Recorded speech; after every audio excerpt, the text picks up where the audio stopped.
Hi friends, welcome to Asu tailors.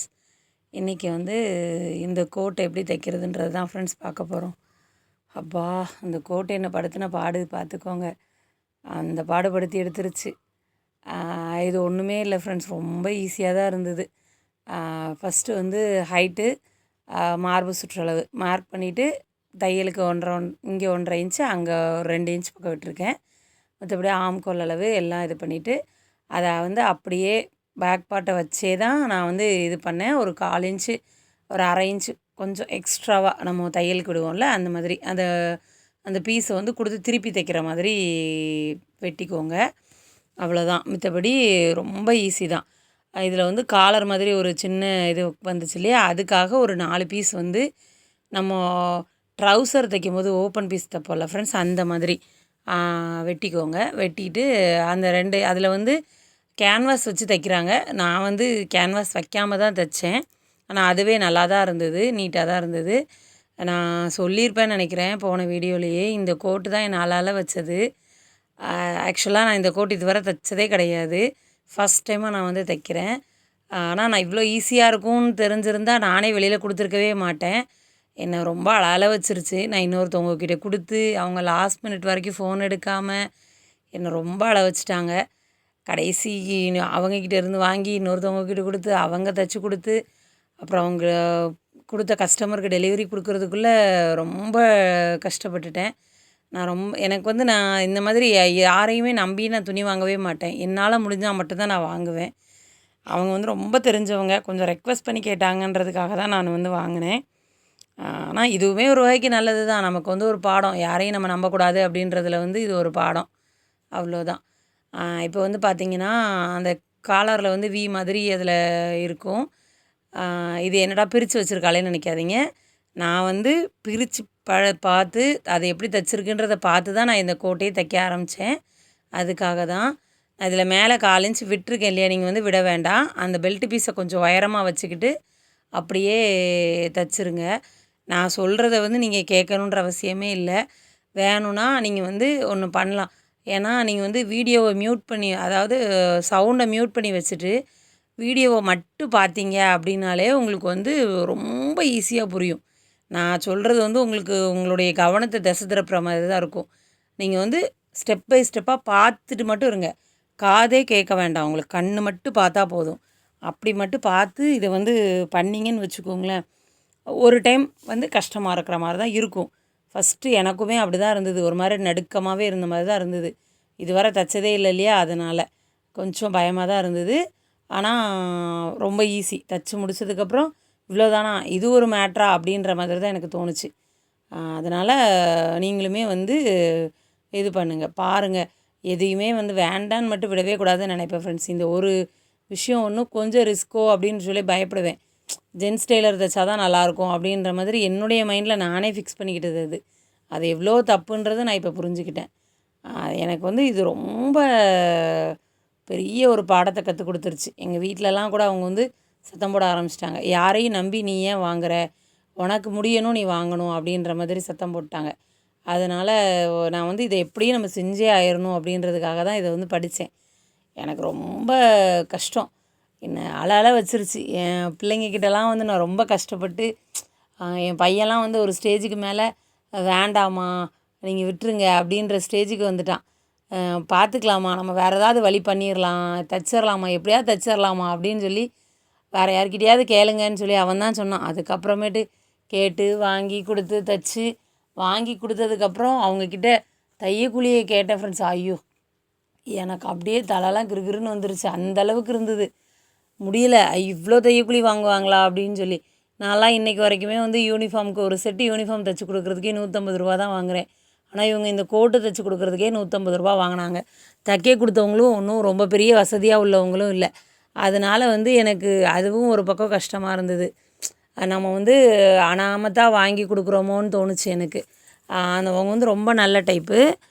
என்கிட்ட அவங்க ரொம்ப ஃப்ரீயாக பேசுவாங்க. அதனால் எனக்கு அவங்க காசை அப்படி வாங்கி கொடுக்குறதுல எனக்கு மனசே இல்லை. அதனால் கொஞ்சம் ரெக்வெஸ்ட் பண்ணி தான் கேட்டேன். அக்கா, இப்படி அவங்கக்கிட்ட கொடுத்தேன், ஆனால் அவங்க ஒரு கோட்டு ஒரு செட்டு அவங்களே துணியை போட்டு தைச்சி கொடுத்தாங்க. நான் கொடுத்த துணியும் அவங்க வாங்கலை. ஏன்னா அவங்க துணிக்கும் தனியாக காசு வாங்கிக்கிட்டாங்க. 100 துணிக்கு தனியாக காசு கொடுத்தாங்க. அது போக ரூ. 150 இதுக்கு தையக்கூலி வேறு கொடுக்க வேண்டியதாக இருந்தது. அதனால் எனக்கு என்ன ஆச்சுன்னா கொஞ்சம் சொல்லினா புரிஞ்சுக்குவாங்கன்னு தோணுச்சு. அதனால் அக்கா இப்படி இருக்குது சூழ்நிலை, நீங்கள் எனக்கு ஒரு நாள் மட்டும் டைம் கொடுத்தீங்கன்னா நானே தைச்சி கொடுத்துட்றேன். எனக்கு ரூ. 150 வாங்கி கொடுக்குறதுக்கு மனசே வரலக்கா அப்படின்னு சொன்னேன். அவங்க பாருங்கக்கா, முடிஞ்ச வரைக்கும் ட்ரை பண்ணுங்கள், முடியலைன்னா நீங்கள் வேணால் அவங்கக்கிட்டே கொடுத்து கூட தைச்சி கொடுத்துருங்க அப்படின்னு தான் சொன்னாங்க. கண்டிப்பாக நான் தைச்சிருவேன்க்கா, நீங்கள் வந்து யோசிக்காதீங்க அப்படின்னு சொல்லிவிட்டு இது பண்ணேன். ஏன்னா ஃபஸ்ட்டு தைக்கிறோம் அப்படின்னு அவங்களும் தயங்குவாங்க இல்லையா. ஆனால் நம்பி கொடுத்தாங்க, அதை தான் சொல்லணும். எனக்கு அதுதான் ரொம்ப இதாக இருந்தது. உண்மையிலேயே என்னை நம்பி கொடுத்தாங்க. இல்லைக்கா நீங்கள் தைச்சி பாருங்கள், முடிஞ்சால் தைங்க, இல்லைன்னா நம்ம பார்த்துக்கலாம் அப்படின்னு தான் சொன்னாங்க. அதுக்காக நான் அவங்க துணியில் ட்ரை பண்ணக்கூடாது அப்படின்னு சொல்லி என் பாப்பாவும் இதே ஸ்கூலில் தான் படிக்கிறா. அவளுக்கு ஸ்கட்டு தைக்கிறதுக்காக நான் வந்து மெட்டீரியல் வச்சுருந்தேன், அதாவது கிளாத் எடுத்து வச்சுருந்தேன். அது நல்ல வேளை தைக்கலை அப்படின்னு தோணுச்சு. அந்தளவுக்கு எனக்கு அந்த துணி வந்து ஹெல்ப் பண்ணுச்சு. அதை எடுத்து இவங்களுக்கு வந்து தைச்சிடலாம் அப்படின்னு சொல்லி ட்ரை பண்ணேன். அப்புறம் பார்த்திங்கன்னா அவங்க வந்து துணியுமே 1 மீட்டர் வேணும் அப்படின்னு சொன்னாங்க. இன்னொரு இடத்துல கேட்டதுக்கு அவங்க 70 பாயிண்ட் போதும் அப்படின்னு சொல்லியிருந்தாங்க. ஆனால் அவங்க வந்து 70 பாயிண்ட் போதும்னு சொன்னவங்க தைச்சே கொடுக்கல. ஆனால் 1 மீட்டர் ஆகும்னு சொன்னவங்க தான் தைச்சி கொடுத்தாங்க கடைசியில். அவங்க தைச்சி கொடுத்ததெல்லாம் எனக்கு வந்து எந்த பிரச்சனையும் இல்லை. எனக்கு என்னென்னா ரொம்ப காஸ்ட் அதிகமோன்னு தோணுச்சு. ஏன்னா அவங்களே பாவம் கஷ்டப்படுறவங்க, அவங்கக்கிட்ட போயிட்டு நம்ம இன்னமும் வாங்கி அவங்கக்கிட்ட கொடுக்கணுமா அப்படின்னு எனக்கு தோணுச்சு.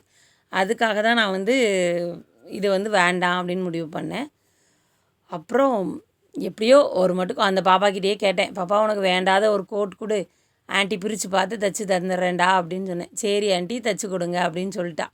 அப்புறம் அவங்க கோட்டை வாங்கி உட்காந்து பிரித்து அதெல்லாம் பார்த்து ரெடி பண்ணி ஒரு மாதிரி பிரித்து இது என்னென்ன பீஸ் இருக்குன்றதெல்லாம் பார்த்துட்டேன். இதை எப்படி கட் பண்ணணுன்றதையும் நான் அதை வச்சே ஓரளவுக்கு அளந்து கட் பண்ணிட்டேன். எனக்கு கட்டிங் வீடியோ வந்து ஃபஸ்ட்டில் இருந்தே சொல்லணுன்னு தான் ஆசை. ஆனால் எனக்கு வந்து இதை எப்படி சொல்லுறதுன்னு தெரியல. அதனால தான் நான் வந்து சொல்லலை. யாருமே தப்பாக எடுத்துக்காதீங்க. நானும் யூடியூப் ஃபுல்லாக சர்ச் பண்ணி பார்த்துட்டேன். இந்த கோட் மாடல் யாருமே போடலை. ஐயோ இது யாருமே போடலையா அப்படின்னு எனக்கு தோணுச்சு. நம்ம இது வரைக்கும் இதை தைச்சதே இல்லையேன்னு இந்த ஒரு செகண்ட் நான் ஃபீல் பண்ணேன். அதுக்காகவே நான் வந்து என்ன மாதிரி நிறைய பேர் இந்த கோட் தைக்கிறதுக்கு வாங்கிட்டு தைக்காமல் கூட இருப்பீங்க, அதாவது வாங்காமலேயும் நிறைய பேர் இருப்பீங்க. அப்படி யாருமே இருக்கக்கூடாது, இதையும் நீங்கள் வந்து படிச்சுக்கோங்க அப்படின்றதுக்காக தான் நான் வந்து இதை உங்களுக்கு வீடியோவாக எடுத்து போட்டேனே. ஆனால் உண்மையிலே சொல்கிறேன் ஃப்ரெண்ட்ஸ், தைச்சதுக்கப்புறம் எனக்கு இருந்த சாட்டிஸ்ஃபேக்ஷனும் சந்தோஷமும் பார்த்திங்கன்னா ஐயோ அல்லவே கிடையாது. அந்த பாப்பா வந்து போட்டு பார்த்துட்டு, ஐயோ நீங்கள் தான் தைச்சிங்களா, அழகாக தைச்சிட்டிங்க அழகாக தைச்சிட்டிங்க அவ்வளோ அந்த பிள்ளைக்கு சந்தோஷம். அது வந்து ஒரு 6th 7th போகுதுன்னு நினைக்கிறேன். அந்த பாப்பா 7th 8th போகுது. 8th போகிறா. அந்த பாப்பா ரொம்ப ஒல்லி, குட்டி பொண்ணு மாதிரி இருப்பாள். ஒரு 6th தான் மதிக்கலாம், அந்த மாதிரி தான் இருப்பாள். எனக்கு அந்த பொண்ணு அந்த யூனிஃபார்ம் தைச்சி கொடுக்கும்போது அவங்க இப்படி தான் என்னை லாஸ்ட் மினிட்ல அளவு வச்சாங்கன்னு சொன்னேன் இல்லையா, அதுதான். அந்த பொண்ணு தைச்சிருவீங்களா அத்தை தந்துருவீங்களா அப்படின்னு கேட்டா. பாப்பா என்னோடய சைடு நான் எல்லாமே முடிச்சிட்டேன்டா, அத்தை தந்துருவேண்டான்னு சொல்லிகிட்டே இருந்தேன்.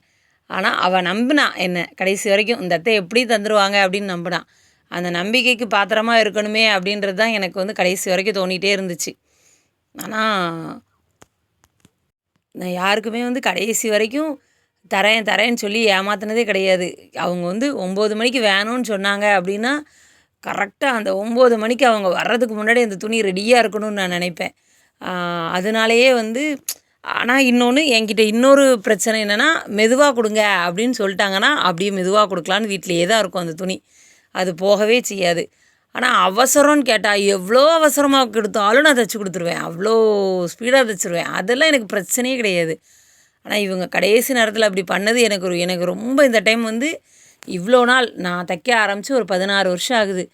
இது வரைக்கும் இந்த மாதிரி ஒரு இன்சிடெண்ட் நடந்ததே கிடையாதுன்னு வச்சுக்கோங்களேன், அந்த அளவுக்கு இருந்தது. நான் வந்து யாரையுமே நம்பி ஒரு லைனிங்கை ஜாயின் பண்ணால் கூட கொடுக்க மாட்டேன். அந்த அளவுக்கு நானே செய்யணும்னு எதிர்பார்க்குற ஒரு ஆள். ரொம்ப ஃபினிஷிங்காக இருக்கணும் அப்படின்லாம் நினைப்பேன். நான் எதிர்பார்த்ததை விட கோட் வந்து ரொம்ப பக்கா ஃபினிஷிங்கில் வந்திருந்தது. எனக்கு ரொம்ப பிடிச்சிருந்தது. நான் தான் தைச்சனா அப்படின்ற அளவுக்கு இருந்தது. ஆனால் எனக்கு வந்து வீட்டில் பட்டன் காஜா வைக்கிறதுக்கு வந்து இது கிடையாது. ஸோ நான் அதெல்லாம் வந்து கடையில் தான் கொடுத்து வச்சுக்கிட்டேன். ரொம்ப ஈஸி தான். ஆனால் நீங்களுமே வந்து கண்டிப்பாக ட்ரை பண்ணி பாருங்கள் ஃப்ரெண்ட்ஸ். என்னால் முடிஞ்சிருக்கு அப்படிங்கும்போது உங்களாலையும் கண்டிப்பாக முடியும். ஆனால் கண்டிப்பாக ட்ரை பண்ணுங்கள். பார்த்தீங்கன்னா ரொம்ப சிம்பிள் தான். ஈஸியாக முடிஞ்சிருச்சு. முடிச்சு கொடுத்துட்டோம் அப்படின்னா ஈஸியாகவே நம்ம வந்து இது பண்ணிடலாம். கண்டிப்பாக ஃப்ரெண்ட்ஸ், இந்த வீடியோ வந்து உங்கள் எல்லாேருக்கும் பிடிச்சிருக்கும் அப்படின்னு நான் நம்புகிறேன். இந்த வீடியோ பிடிச்சிருந்தது அப்படின்னா கண்டிப்பாக லைக் பண்ணுங்கள். கண்டிப்பாக யாருக்காவது தேவைப்படுது அப்படின்னா கண்டிப்பாக இந்த வீடியோ வந்து உங்களுக்கு ஷேர் பண்ணுங்கள். நிறைய பேருக்கு தேவைப்படும். கண்டிப்பாக இந்த வீடியோவை ஷேர் பண்ணுங்கள். இவ்வளோ தான் ஃப்ரெண்ட்ஸ். இன்னொரு வீடியோவில் வந்து நம்ம வந்து மீட் பண்ணலாம். உங்களுக்கு இந்த வீடியோ இந்த மாதிரி வேறு ஏதாவது வீடியோஸ் வேணும்னாலும் கண்டிப்பாக நமக்கு வந்து கமெண்ட் பண்ணுங்கள். இந்த வீடியோ வந்து வேறு யாருக்காவது தேவைப்பட்டால் ஷேர் பண்ணி விடுங்க. கண்டிப்பாக நம்ம சேனலை சப்ஸ்கிரைப் பண்ணி வச்சுக்கோங்க ஃப்ரெண்ட்ஸ். இன்னொரு வீடியோவில் பார்க்கலாம் ஃப்ரெண்ட்ஸ். கண்டிப்பாக. Okay friends. இதில் லாஸ்ட்டாக வந்து அவுட்புட்டை வந்து நான் உங்களுக்கு இன்க்ளூட் பண்ணியிருக்கேன். அதையுமே பாருங்கள். எப்படி இருக்குன்றதை கண்டிப்பாக கமெண்ட் பண்ணுங்கள். நான் இந்த வீடியோவுடைய கமெண்ட்ஸ் வந்து நான் ரொம்ப எதிர்பார்த்துட்டே இருப்பேன். Thank you friends. பாய்.